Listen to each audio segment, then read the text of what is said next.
Welcome back to Missing. I am Tim here today with Lance. Lance, how are you today? I'm doing fantastic today, Tim. I'm very excited to present the second part of this two-part episode that we released last week. But before we get to that, what was not released today was your mood. How are you? I'm doing great. Thanks a lot for asking. Yeah, this was a fun night, Lance, and we did air part one of this live fundraiser that we recorded on Giving Tuesday. We aired it last week, and so this is the second part. In this part, you will hear from Belinda and private investigator Lou Barry. Belinda is the sister of Mike Montijo, who we recently covered on this podcast. Mike was 55 years old when he went missing out of Colleton County, South Carolina on January 26th, 2020. We also speak with PIs for the Missing researchers Kathleen Studer and Erica Zapita, who have some great things to say, and private investigator Andy Weyland, who's working on Phoenix Colden's disappearance with his wife Ness. And then finally, we end the evening with Bruce Maitland and Erin Desrochers of PIs for the Missing. We are currently sitting at just over $1,300, and for those who don't know, if we reach the $5,000 goal by National Missing Persons Day, which is February 3rd of 2023, I will be getting a tattoo of the Private Investigations for the Missing logo, and I've been leaning towards getting this tattoo on my leg. I got a certain idea in mind for where it's going to go. It'll still be visible. I'm not going to hide it. So people can rest assured that this isn't going to be a small hidden tattoo. I'm going to wear it proudly. But folks, $5,000, we got like a month and a half or something. I think we can do it, but we got a little bit to go. So come on, I need to get a tattoo. And I really think you should actually get one of those eyeball tattoos, but we'll talk about that offline. If you'd like to donate, you can go to investigationsforthemissing.org, or you can follow the links in the show notes. We'd really appreciate it. Those proceeds go directly to private investigators who are working pro bono and are really just working for expenses. And one more thing before we get to this episode, I just want to highlight the importance of listening to these individuals who work with private investigations for the missing as not only investigators, but what Erin does. She coordinates a lot of the inner workings of the organization and has really brought a nice stable foundation to us. Bruce Maitland, who founded it, and people who have missing loved ones like Belinda. So it is important that we hear all sides of this story. And Tim, I know you're an adult now and you don't believe in Santa Claus, but if Santa Claus did exist and he came down the chimney and you were like, I'm not going to do the typical trope and leave you cookies and milk, I'm going to give you something better. What would you give him? Well, A, I do still believe in Santa Claus, and B, I would send him right to missing.supportingcast.fm, which of course is Missing Premium. You get every single episode of Missing ad-free, plus you get our weekly bonus show. Well, that's fantastic. So that way Santa can then fly around the world delivering his toys, listening to every episode of our show without ads. He would be delighted. Now, he probably shouldn't be texting or on social media or on his mobile device while he's flying his sleigh, but let's just say he gets a down moment and he's sitting on the roof while the reindeers are getting their bearings together, and he was like, I love this show, but I need to figure out where they are on social media. Well, he can find us at Missing CSM on social media. Thanks a lot for listening, everybody, and especially you, Santa.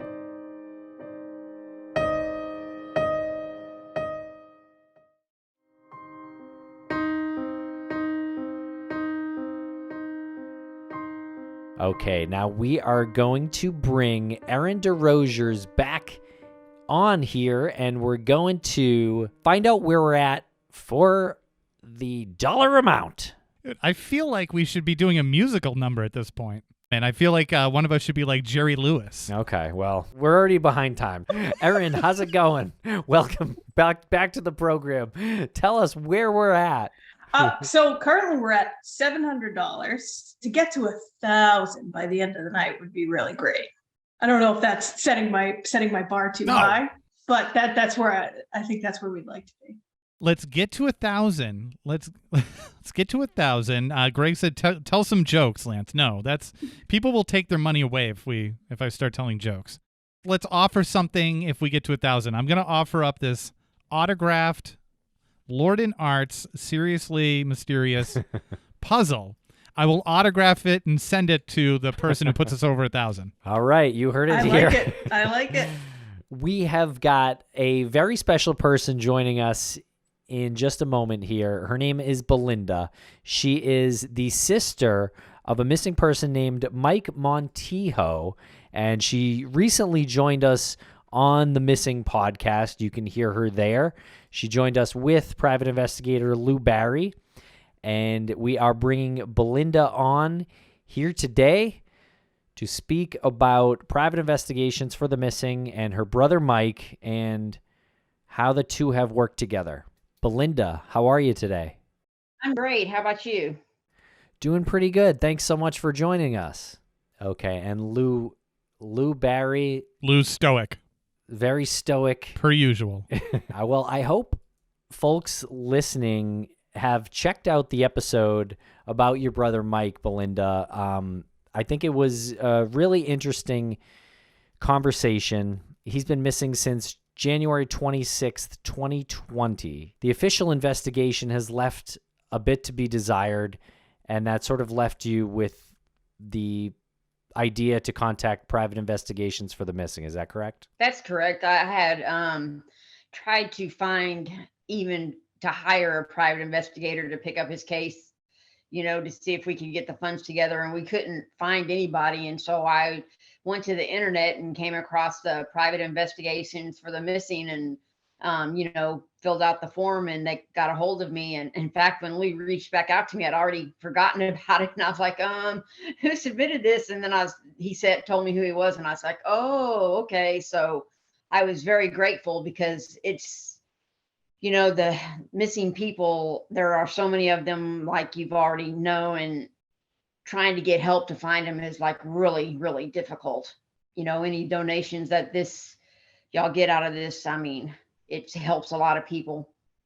I'm very grateful. I'm sure everyone else that you all have helped are as well. So you just said something right at the beginning of that, where you went on the internet to look up some sort of assistance for your situation. And it just reminded me, when we first talked to Bruce about what he should call the organization, he was thinking in a literal sense, what would people just Google for help in this situation? And you would Google private investigations for the missing.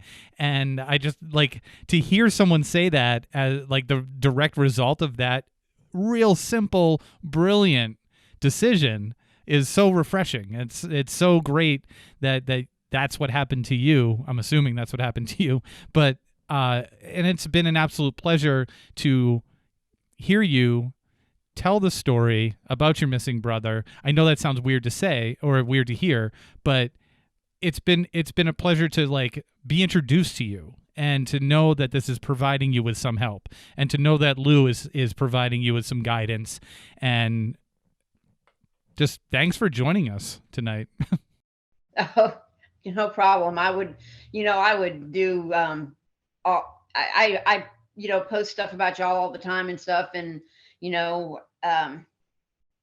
just to try and get the word out there, to try and get, donations, and let people know that the organization is out there. And, Lou's awesome. He found a great investigator for us, and, the outcome wasn't what we wanted, but, we tried, and maybe something will still come out of it. You never know. So.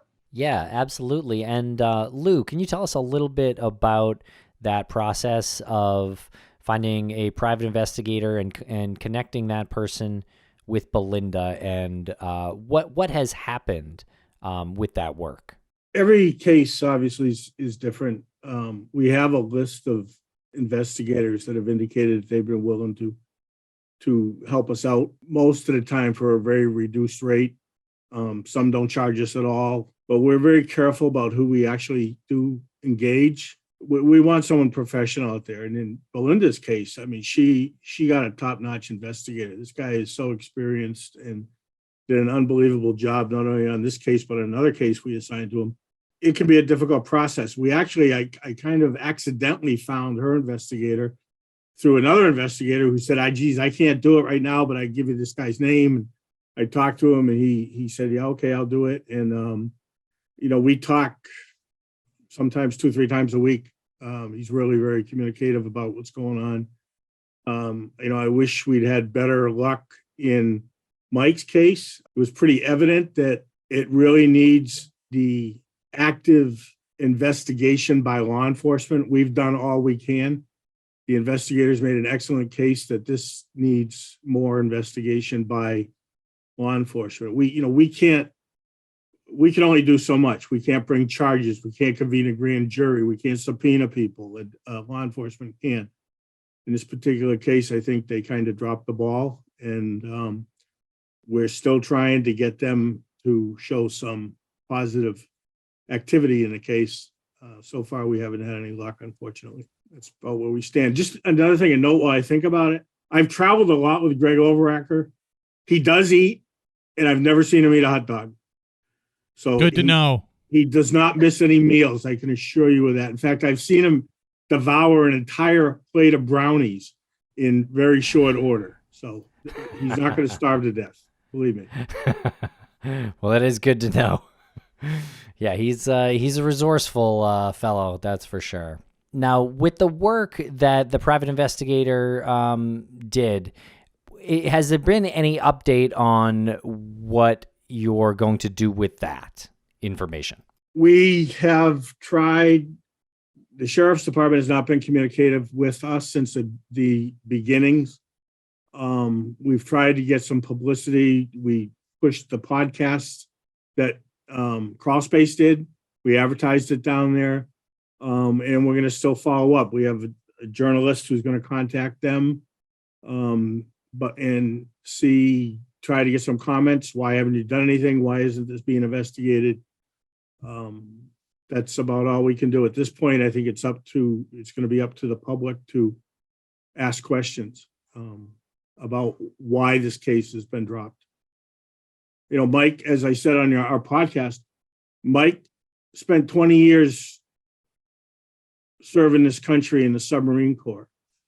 And to just be basically written off as a missing person under these circumstances is totally unfair to him. Absolutely. You had said something in that interview that we had that just resonated, and we've made it a point to keep saying that because it was right at the end of that episode when you said that about how he served our country and no one's serving him. And it's not right. And that doesn't cross people's minds right away. Even if they read that somebody was in the Navy or somebody was in the Marines or somebody was in any branch of the armed services and they are now a missing person, I don't know if people really look into it that much and think like, well, what was it about that has contributed to this? And when you had said that, it really brought a couple of things together for me in my head that, yeah, like one probably has to do with the other. There's a lot of PTSD that comes with that. There's a lot of self-medicating that comes with that. And I'm not talking any specific missing person. I'm just saying there's a lot there's a lot of baggage that comes out of serving. And we glorify it too much, and we don't look at the actual damage that it does to people and the lack of help we give people. So thank you for saying that, because when you said it, it was just like one of those, like, it kind of knocked me over. Well, Mike had his issues, and much of which I think was brought on by his service. But regardless of that, whether he's missing or whether something more tragic has happened to him, the family deserves an answer, and he deserves an effort. And that's all we're asking for, is an effort to be put forth on the part of law enforcement to, to find him or find out what happened to him, I should say. For those of people who aren't familiar with the case, Mike basically disappeared from his residence, left behind his wallet, his keys, his chewing tobacco. And one of the things that was kind of almost humorous, but it's very telling. Mike was a huge Kansas City Chiefs fan, and Kansas City Chiefs were heading to the Super Bowl. And as I think Belinda and her their father has said, Mike would not miss that Super Bowl voluntarily. And to disappear a week or two before that is just totally out of character if it was a voluntary disappearance. Yeah. And For people who have any information on his whereabouts, or if there's any information on his disappearance, where do you instruct them to go to call or email? Well, they can certainly contact private investigations for the missing. Our policy is any information we get that should be passed on to law enforcement is passed on to law enforcement. They can call the Colleton County Sheriff's Department. I'm not sure how effective that would be, but they could certainly make the effort. Great. And that phone number is 843-782-4420. And private investigations for the missing, you can email PIFTM tips@gmail.com, or call 866-331-6660. And, sometimes people would rather go to an organization like this as opposed to law enforcement. I feel like they're more comfortable doing that. Yeah, I'd rather them email Lou than the law enforcement. I don't, they don't respond to anything. So, Well, there you go. Hearing it right from the sister of a missing person. If that's your preference, please go to investigationsforthemissing.org, scroll down a little bit, and you'll see all the information on where to submit a tip. Belinda and Lou, thank you so much for hanging out with us here tonight. We really appreciate your time and just talking with us about Mike's case, and we really appreciate it. So thank you both very much. Thanks y'all for everything you've done, and I hope you hit your goal. Yeah. I hope you hit your goal too. Yes. Thanks. Well, I may just change that into a reward fund. I had someone from law enforcement tell me that might be better use of it than the other thing. So they said sometimes people respond to reward money. We'll see. Yeah, as opposed to a billboard, I could see that. Yeah. Okay. All right. Thanks. Y'all have a good one. I know you're way behind. We are. Thank you so much, Lou and Belinda. Bye. We really appreciate it. Thank you. And we'll be right back after a quick word from our sponsors. Thanks to our sponsors, and now we're back to the program. Up next, we've got a couple of very special people, Lance. It's two of our researchers from PIs for the Missing. It is Erica Zapita and Kathleen Studer, who are going to be joining us on the show now. Hey, guys. Kathleen, Hey. how are you? I'm good. Happy Giving Tuesday to you guys. Happy Giving Tuesday to you as well. It's been a long journey. Thank you for joining us. I feel like we've been working together for a while now. It's great speaking with you and Erica and some of the other researchers on the Researcher Roundtables episodes that we've done. You've had an eventful couple of weeks at Private Investigations for the Missing, haven't you? Yeah. Well, I think Private Investigations for the Missing has had an eventful couple weeks in and of itself, with Jennifer leaving the helm of running us researchers. What that's done is that means that now I work one-on-one with the private investigators. And so I've been working with John Friso and Lou, and it's been good. We just handled a case that was out here in my state of Washington, that there was a PI assigned, and by the time I was done with it in a couple hours, we didn't need a PI anymore. So that was pretty cool. I do open source research and try to get as much put together as I can for the private investigators now. And this one was pretty easy. I've been a paralegal for 32 plus years for a prosecutor's office. So one of my jobs is to find people. And so a woman had gone missing. A daughter hadn't seen her since 2018. And I was able to trace that she'd had some online digital footprint going on this whole entire time. And so Lou got to tell the daughter, unfortunately, that her mom's not contacting her, but she is still alive and out there, and is not one of the more not so good stories that we've had to tell. Now, do you want to quickly dispel all the rumors that are floating out there that you actually muscled Jen out of her role at PIs for the Missing?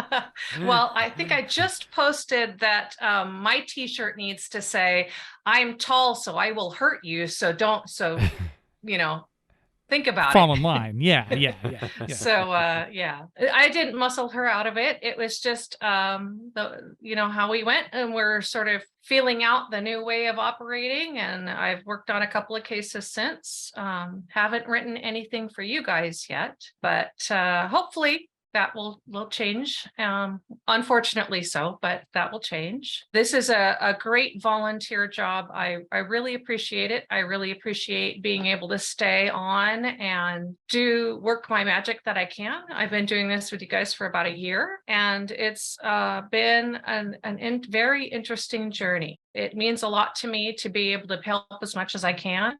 The previous story with Mike Montijo had come to me, and I just, with everything going on in Colleton County with the Murdaugh murders and all those other things, I'm just like, I really think that a PI needs to touch this. And so it went back to a PI, and I feel like they're gaining some ground as best they can. So that makes me really happy. That case, I really want to find Mike. I really do. Oh, for sure. I love how all of the researchers bring their own tool kit, like their own set of tools to the table, and they try to use that in their research. And when they put together these documents that we look at, and then we can really get a sense of who the person was by the time we do the interview, or by the time we, get together with Jen and actually record an episode. Erica, what's your story? Well, I went to law school, and I graduated from law school in 2018. So I practiced for a little while, and now I'm not practicing anymore. But I decided to reach out to you guys and just ask if you needed any help. I've been listening. I listened to you guys all throughout law school. And so I was like, I wanted to reach out for a long time. And I am a person that needs the t-shirt that says, I do not light up a room. Like, I am that person. I will never light up a room when I walk into it. Nobody will ever say that about me. But so I knew, that I couldn't start a podcast. I couldn't do anything like that. And so I was like, I can do research. And so I reached out to you guys. And I was just like, I have no ego. I don't need my name out there. I don't need to be on the show. I just want to help. I just want to do research and help you guys because, I thought it was great that Bruce was starting a nonprofit. I really, when he started it, I was like, oh, yes, something positive is going to come from Brianna's story. And so I loved it. And I love being a part of this organization. I loved working with Jennifer. I was sad to see her kind of exit from that role, but I'm super excited. When you guys asked if we wanted to stay on, there was no question, absolutely. So I'm always happy to do anything I can to help and just to do research, just to help anyone in these situations, because people were saying earlier, it's a big club that nobody wants to be a part of. And what would you say? Both of you can give separate answers on this if you want. What would you say is a call to action for anybody who is considering volunteering, not only for this organization, but for any organization that helps people in a similar way? At some point when you're looking at this and you're thinking to yourself, I want to be involved somehow, what is it that you can tell people is sort of a catalyst that can put you over the edge, that can put you over that fence? I think, first of all, send the email. I sat on that email for a while before I sent it to you guys. I edited it a couple times because I was nervous. But not only to send the email, but also I listen to the podcast and I get inspired all the time. Even when I have had a long day at work, I know, I have to do research for this person. It's kind of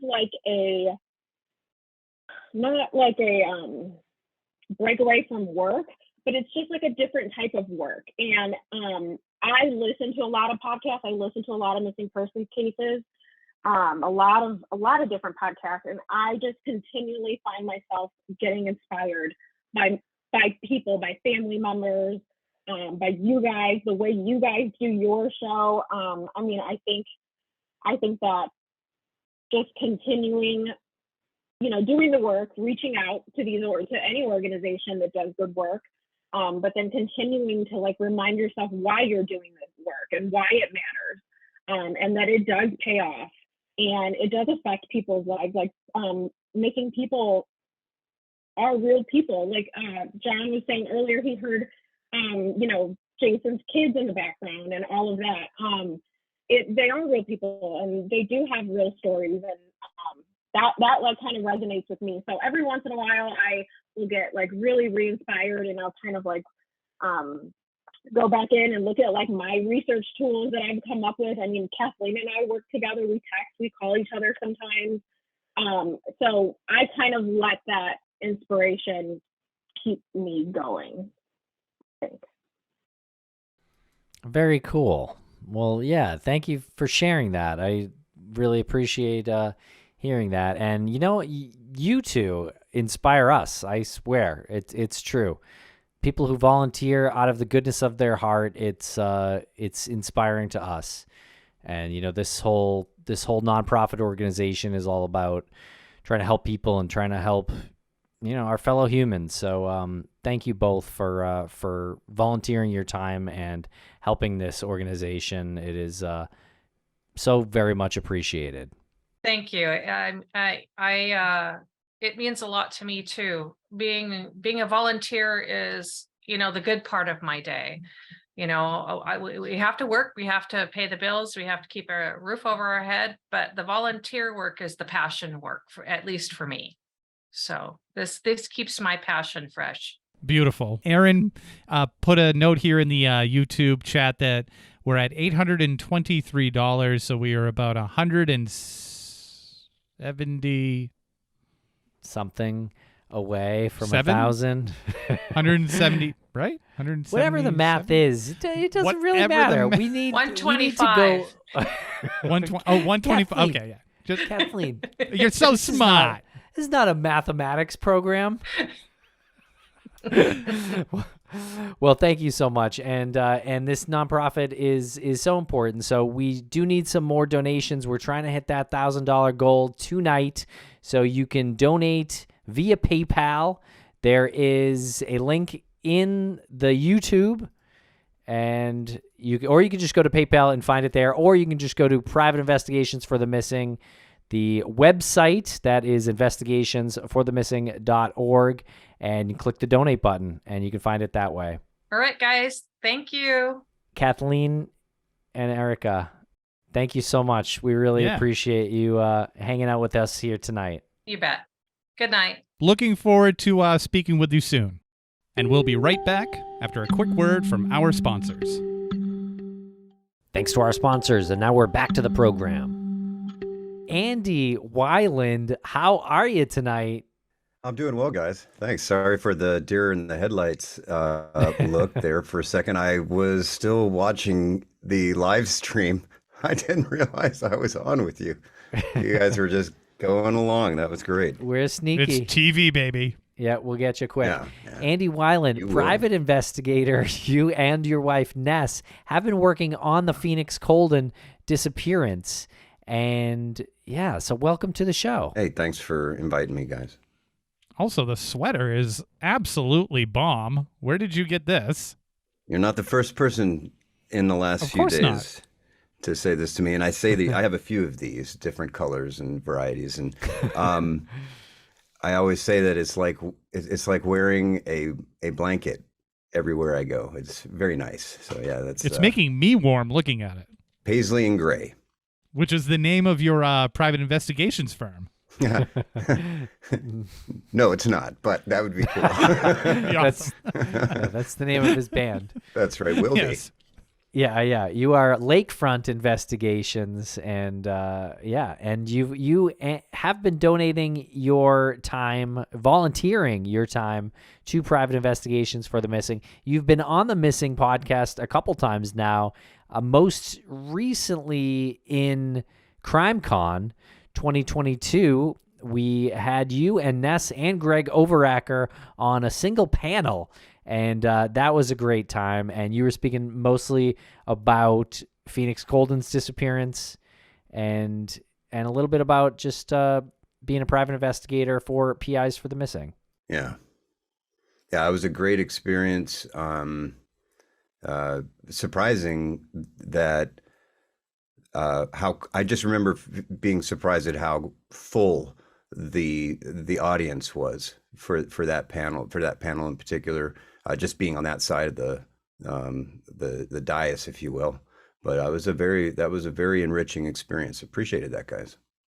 Yeah, you know what? Enriching is a really good word to use, and it always surprises me when I see the support in a live environment like that, how much people do want to, and pleasantly surprised. I'm not, I'm pleasantly surprised when you see that there's a lot of people who want to listen to these stories because they want to learn more about it.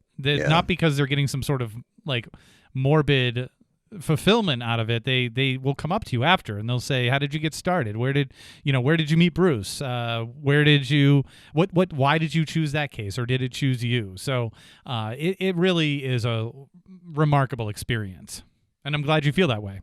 Yeah, absolutely. And you hit the nail on the head with that, Lance. And another big thing that came from that time in Vegas, what happens in Vegas stays in Vegas. That's not always true. We linked up with our now good friend Jordan Scher, who is one of our PIs for the missing investigators out of Chicago. He's been helping with our investigation since it is in St. Louis, and we live in Baltimore. This past summer, because of our interactions during CrimeCon and linking up together during that time, he joined me for a field investigation, our first field investigation this past summer in St. Louis and East St. Louis. And we canvassed, we door knocked, we talked to strangers, we kicked dirt, walked through the woods, and took lots of pictures. And those are the kinds of things that it's very difficult as a volunteer PI. You don't really have all the resources you'd maybe like to have.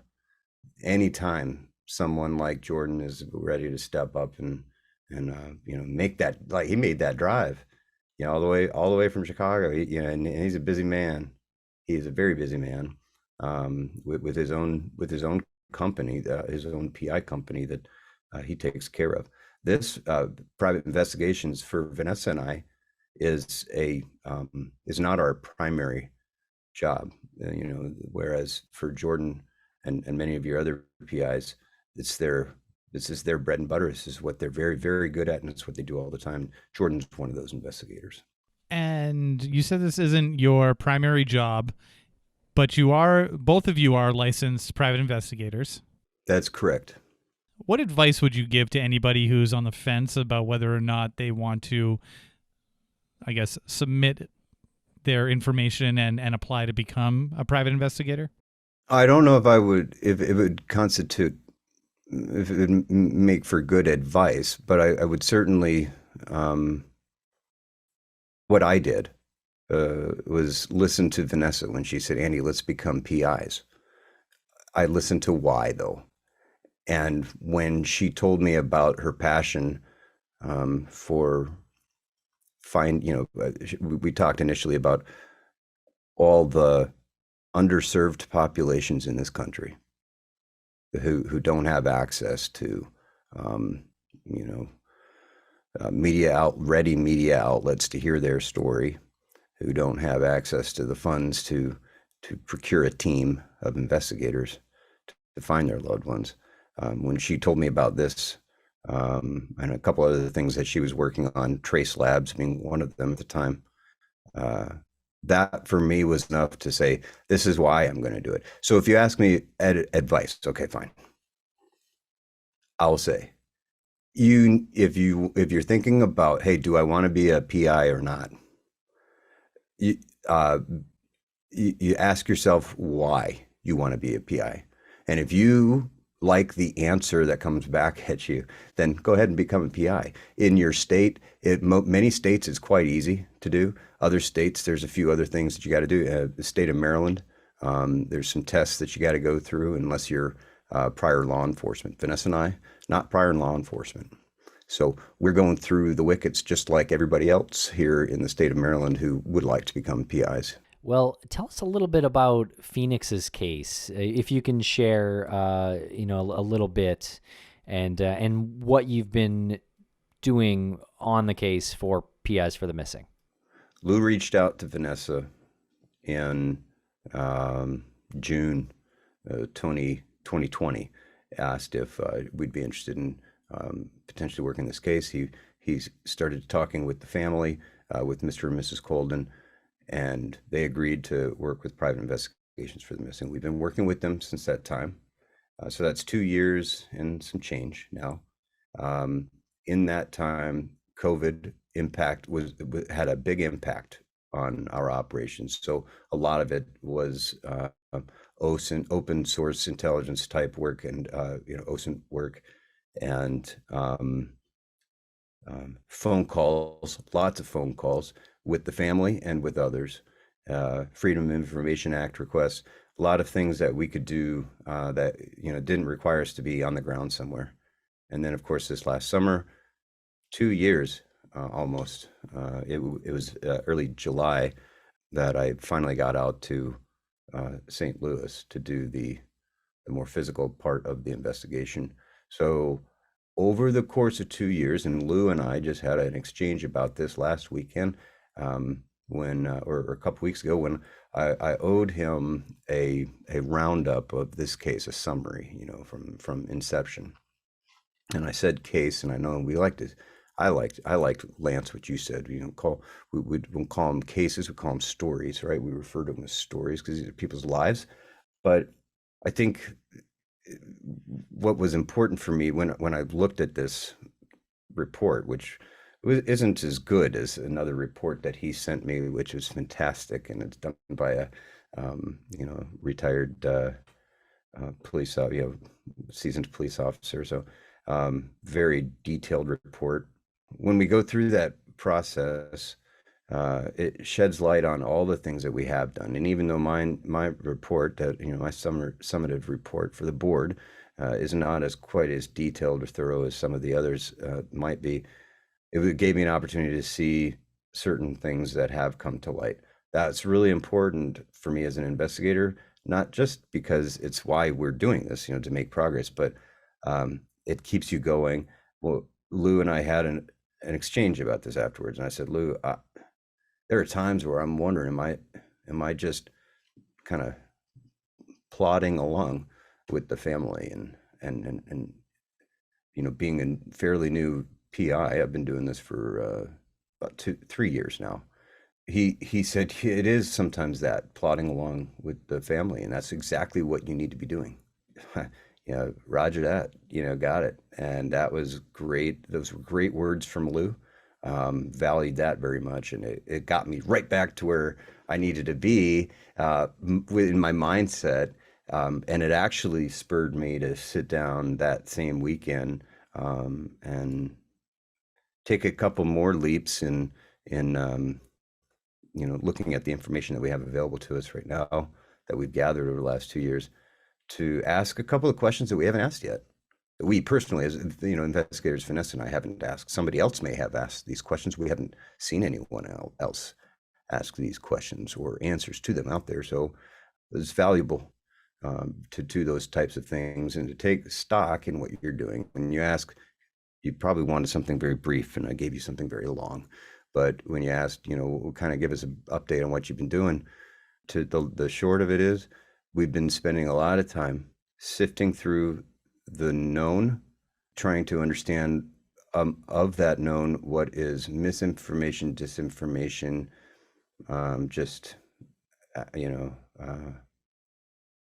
unverifiable, whatever, sifting through all that. And I think ultimately we've come to a point where we've got some, and Jordan would feel this way, Jordan and I talk about this as well, we've got some really good, actionable ways to go with this case, and that's encouraging. Not that you need a whole lot after you speak with the family. You don't need a whole lot of encouragement to keep going as a PI with PIs for the missing. But that personal side, Lou as a case manager, yeah, I've watched people talk about him in your comments. I've heard people talk about him tonight. Fantastic, salt of the earth man, and very much appreciate his patience with me, his understanding of the process for a PI, and his ability to just give those really quick, down and dirty. It'd be maybe a two line email from him after half a page email from me, and his 2 sentences were exactly what I needed. So yeah, great guy. Very valuable to have as a case manager. Yeah.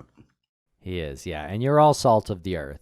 And I agree. Lou is great at communicating. Yeah. Lou is great at communicating as long as you can interpret his finger typos. I feel like he's got at least a typo per sentence when he's writing on his phone. That's just to keep us sharp. Exactly. He's training us. Yeah, he's the Cato version of the email trainer. Yeah, that's right. We have to investigate what he means by this odd word here. And in that, we've learned so much without realizing how much we've learned. It's true. That's fantastic. And you know what? Somebody else said earlier, one of your guests, and I won't keep you guys. I'm sorry. One of your guests said earlier, we shouldn't be laughing. And, and I heard her, and she was right for all the reasons. And then there's another part where we say, hey, look, these are families. These are real people. These are real stories. The laughter doesn't have to stop. The love, the kindness, the good spiritedness doesn't have to stop. The seriousness of our business cannot stop. How serious we take this business cannot stop. But it's so good to speak with you guys every time, because you're just really good gentlemen and value the contributions you're making to the greater effort for this great nation to just kind of recapture one too many of our missing. Absolutely. Yeah. Way to end with a like a power note right Did there. I do that? Is that what happened just now? Okay, good night. Well done. Was that written beyond the camera on the wall or something like that? Mic drop. Well, yeah, opens with the sweater and ends with that. Well, I've got a teleprompter, and what I almost did was say, quote, repeat, end quote. But I didn't do that.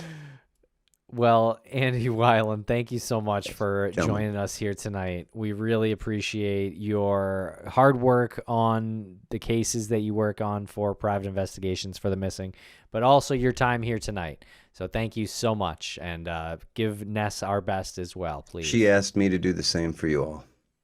Okay, well, we don't accept it. We do not accept. I will let her know, and you can deal with her when she gets back to Wormtown. It's weird that she's still so intimidated by us after meeting us a couple of times and doing many interviews. It's a front. I know her. Yeah. It's a front. Yeah. All right. Hey, bless. You guys be blessed, and I hope you have great holidays ahead and stay safe. And now we are just about done with our live fundraiser here tonight, Lance. We got off to a little bit of a rocky start with some technical difficulties, then had some more technical difficulties a little bit later in the evening. However, every segment of this show has gone off without a hitch. I feel like it's gone really smoothly when we have people on the show. And now we're going to bring our founder back on the show, and maybe Erin Desrochers as well, if she would like to give us one final update. But we are ending this live fundraiser night here very soon, but the donation does not stop. Please, this fundraiser is going all the way until the National Missing Persons Day, and that is on February 3rd, 2023. So we are trying to raise $5,000 by that date. Erin Desrochers, how are you? I'm good. This has been really just a great night to see everybody and have everybody on and hear from everybody in their different perspectives. And Bruce's face. I could see Bruce's face. Hi, Bruce. Hello. All right. Hey, Bruce. Out. I just love to see everybody come together and support this organization that's really dear to my heart, and Bruce, who I think deserves all of this incredible support for putting this organization together. Absolutely. Thank you very much, Bruce. Give us an update.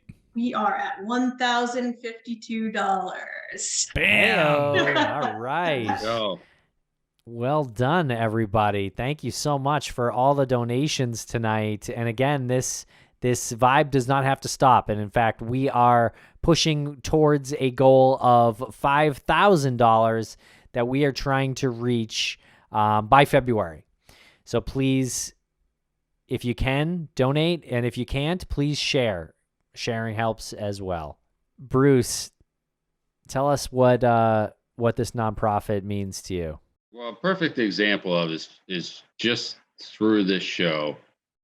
I mean, I know a lot of the cases where we have helped families out in a lot of other ways in the course of the investigation and outside the investigation.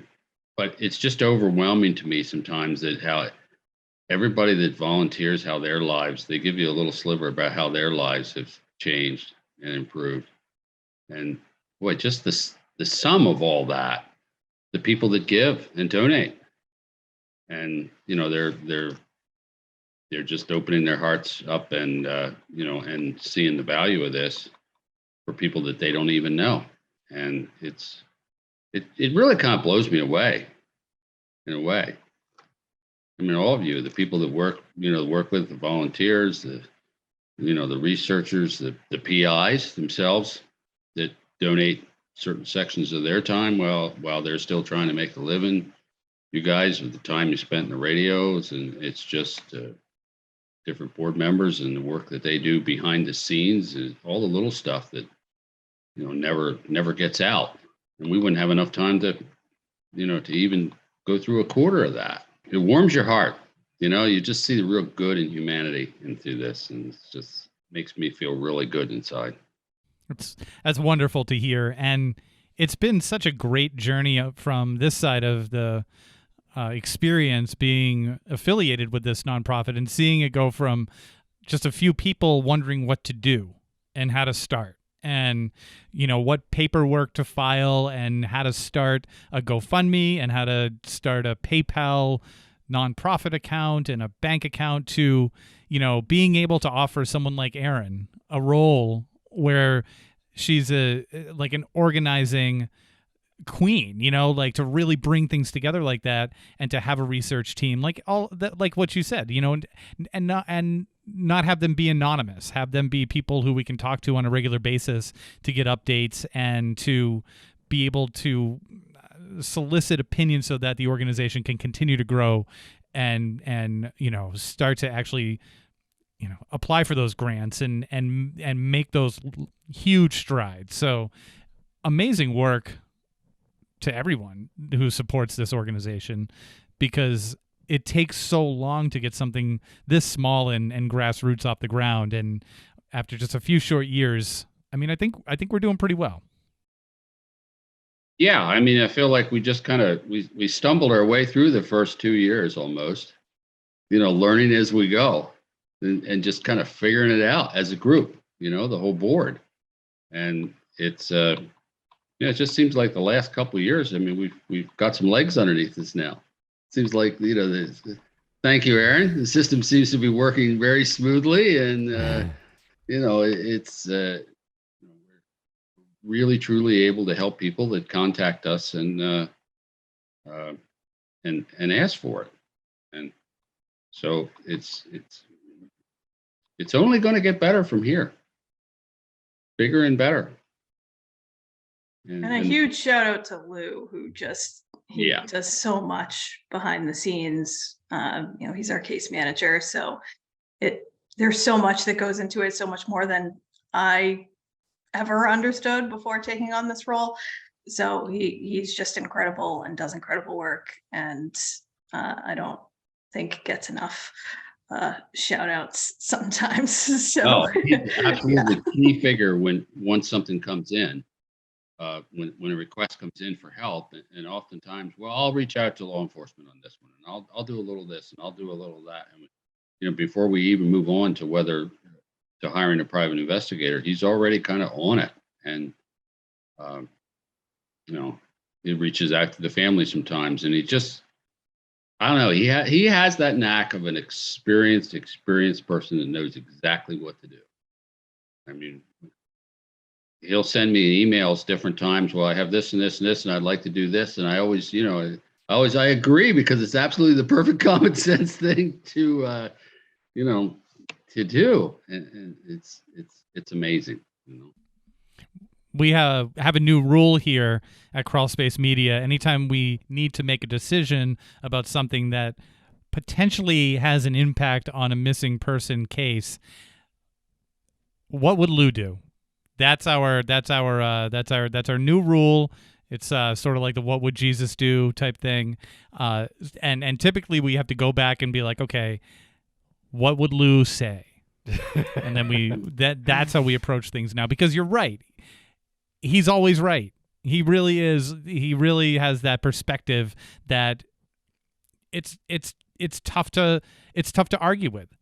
And don't let him hear you say that. Yes. So we're never going to be able to disagree with him again now. He's actually texting me this right now. I'm reading it verbatim, but it's tough to figure out because there are a lot of typos.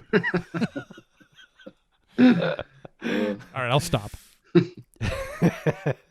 Nah, just kidding. Yeah, Lou, of course, is amazing. And Jillian in the chat room said Lou and Erin are holding this whole thing together, and in some ways that is true. True. Yes. Yeah. Yeah. Everybody has a part to play, and everybody has a role to play, and it's true. And they do it well. And Jillian, who does a lot of our social media and the website, and shout out Susan, who has helped us with some of our social media tonight as well, and getting some thank yous out there. So also just super helpful, and we come together as a team, and this community never ceases to amaze me with their passion and what they'll do. Fantastic. Yeah, I agree. Yeah, it's so great being a part of this nonprofit. Thank you so much, Bruce, for asking us to be a part of this. Thank you. You guys for getting involved. It just everybody that's just kind of come on board. We work well together as a team, and it's just been an amazing blessing. And I'm almost speechless, after a night like this, just to watch all the interactions. Well, we got to say something. We're on YouTube. The people that donate, they're amazing people. To just take a section out of a little bit of what they have, we exist for the most part by small donations, and people that just believe in the mission and help in the way that they can help. And I'm just, I'm blown away by that too. To start a dream like this to help people, and just to see it all start to come together. Wow.